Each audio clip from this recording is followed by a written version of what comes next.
इस देश का कुछ नहीं हो सकता दोस्तों।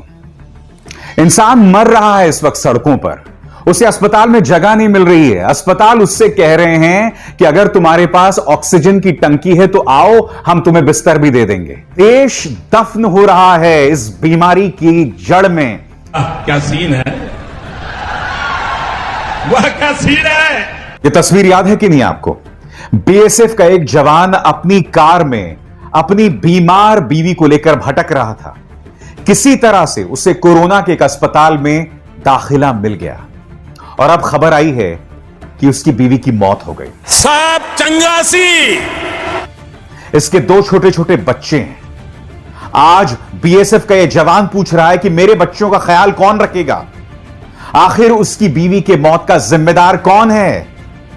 सिस्टम या भारतीय जनता पार्टी सरकार की आपराधिक लापरवाही? जवाब देगा कोई? ना बिस्तर है, ना ऑक्सीजन है, ना दवाई है, ना रेमडेसिविर है। सड़क पर वो घूम रहा है, मगर हमारे सिर पर बैठी एक ऐसी सरकार जो सिर्फ अपना प्रचार करना जानती है, जो सिर्फ खुद को बचाना चाहती है। मैं आपको दिखाना चाहता हूं कि ये लोग पश्चिम बंगाल के चुनावों में क्या वादा कर रहे हैं आपके स्क्रीन पर। चलिए पूरे स्क्रीन पर देखिए। प्रधानमंत्री नरेंद्र मोदी की तस्वीर डालकर यह कहा जा रहा है कि पश्चिम बंगाल में अगर हम चुनकर आए तो हम कोरोना का मुफ्त टीका सबको देंगे। आज मैं बीजेपी से पूछना चाहता हूं, बिहार की जनता तो अब भी इंतजार कर रही है। उनको दिया मुफ्त टीका? बताओ, बिहार की जनता को तो तुमने क्या क्या वादा नहीं किया था? बिहार की जनता को दिया मुफ्त टीका? चलो आज तुमने मुफ्त टीके का वादा किया है, अगले चुनाव में क्या वादा करोगे? मुफ्त बिस्तर। उसके बाद अगले चुनाव में क्या वादा करोगे? मुफ्त पोर्टेबल आईसीयू। और उसके बाद क्या वादा करोगे जब यह सब निकल जाएगा हाथ से?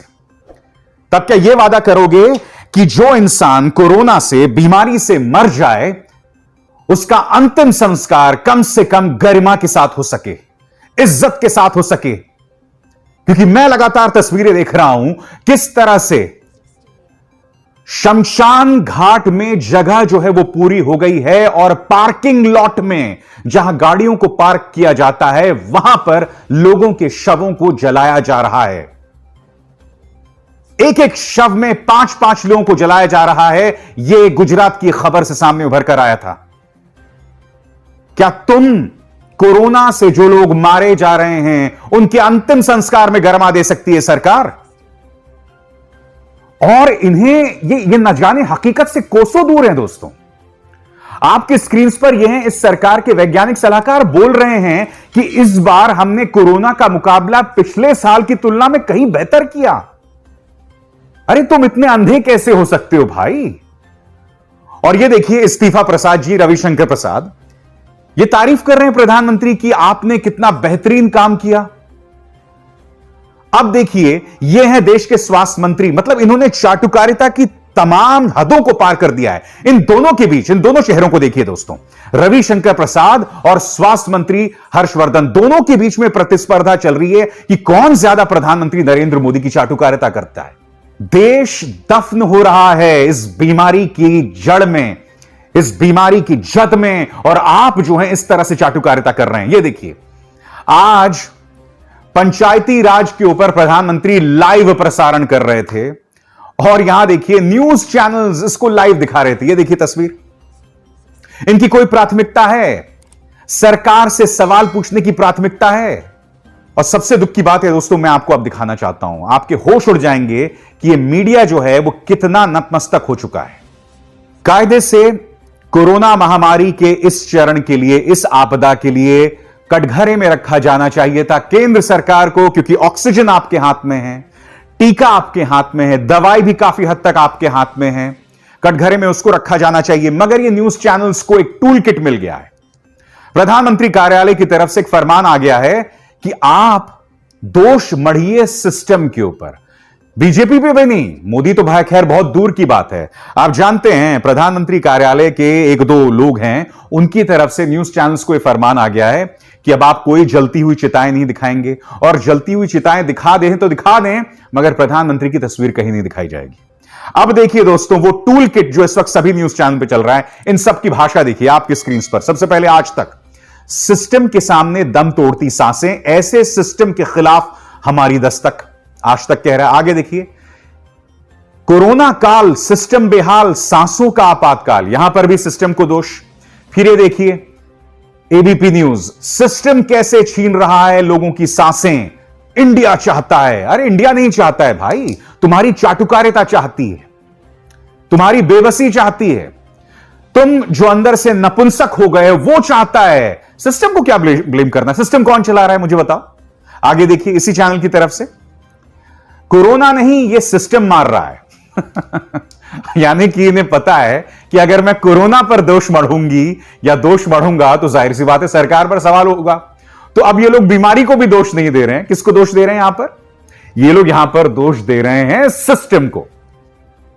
और देश की जनता इतनी बड़ी सल्फेट है, इतनी बड़ी मूर्ख है, उसे यह नहीं समझने आने वाला है कि भैया ये सिस्टम चला कौन रहा है, ये सरकार चला रही है।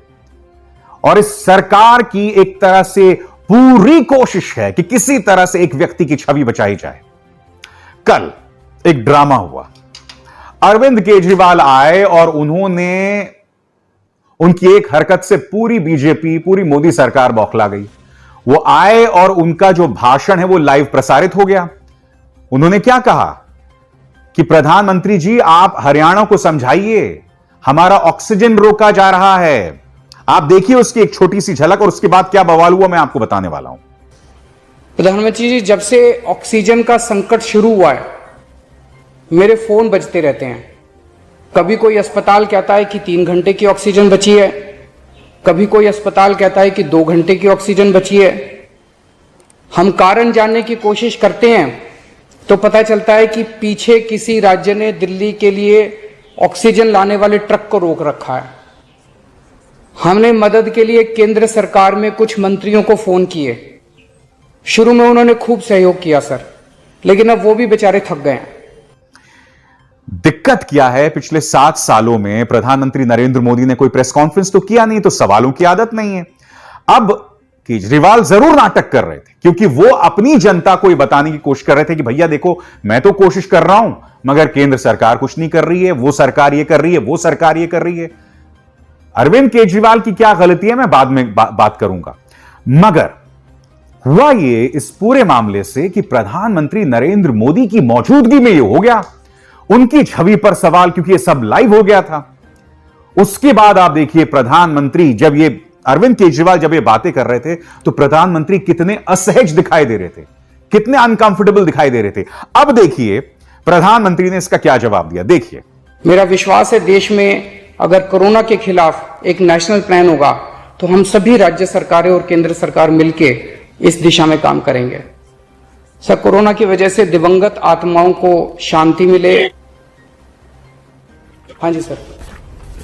ये हमारी जो परंपरा है, हमारे जो प्रोटोकॉल है, उसके बहुत खिलाफ हो रहा है कि कोई मुख्यमंत्री ऐसी इन हाउस मीटिंग को लाइव टेलीकास्ट करे। ये उचित नहीं है, ये हमने हमेशा संयम पालन करना चाहिए। ठीक है सर, इसका ध्यान रखेंगे आगे सर। सर, मैं सभी आत्माओं को शांति मिले जिन जिन लोगों का इस दौरान कोरोना की वजह से जिनका देहांत हो गया, और उनके परिवारों को दुख सहने की शक्ति दे। अगर सर मेरी तरफ से कोई गुस्ताखी हुई है, मैंने कुछ कठोर बोल दिया, मेरे आचरण में कोई गलती है, तो उसके लिए मैं माफ़ी चाहता हूं। लेकिन अभी तक जितने आज पॉल साहब की जो प्रेजेंटेशन थी वो भी बहुत अच्छी थी, और उसके हिसाब से जो भी हमें निर्देश दिए गए हैं उन निर्देशों का हम पालन करेंगे। इस पर अरविंद केजरीवाल ने माफी भी मांगी। देखिए, मैं कह रहा हूं ना कि अरविंद केजरीवाल ने अपनी जान बचाने के लिए, अपने वोटर में अपनी जगह बनाने के लिए सब ड्रामा किया, उससे कोई इनकार नहीं कर रहा है। क्योंकि केजरीवाल जी, हम सब जानते हैं कि जब से आपकी ये नई सरकार आई है और उससे भी पहले जो आपकी 5 साल सरकार चली थी, आप विज्ञापनों में कितना पैसा खर्चते हैं।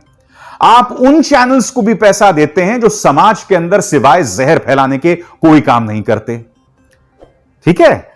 और आज फिर आपने ये सब ड्रामा किया, मगर आज मुद्दा अरविंद केजरीवाल है ही नहीं। मैं आपको दिखलाना चाहता हूं कि इस मुद्दे को लेकर किस कदर बौखला गई बीजेपी। तमाम जो मुख्यमंत्री मैदान में उतर गए अरविंद केजरीवाल पर हमला करने के लिए। सबसे पहले शिवराज सिंह चौहान, केजरीवाल जी, ये संकट का समय है, ये समय राजनीति का नहीं बल्कि राष्ट्रीय एकता का परिचय देने का है।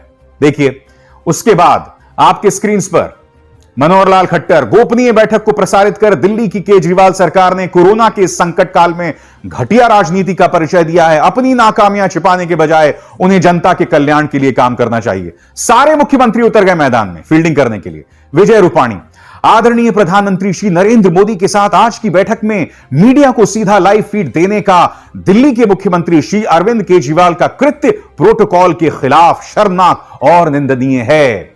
और यही बात जो है योगी आदित्यनाथ भी कह रहे थे। मैं इनसे कुछ सवाल पूछना चाहता हूं यहां पर। विजय रूपाणी जी, अपने राज्य की तरफ देखा है?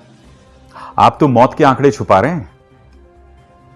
आपके जो तमाम स्थानीय अखबार हैं वो आपकी पोल खोल रहे हैं। क्यों?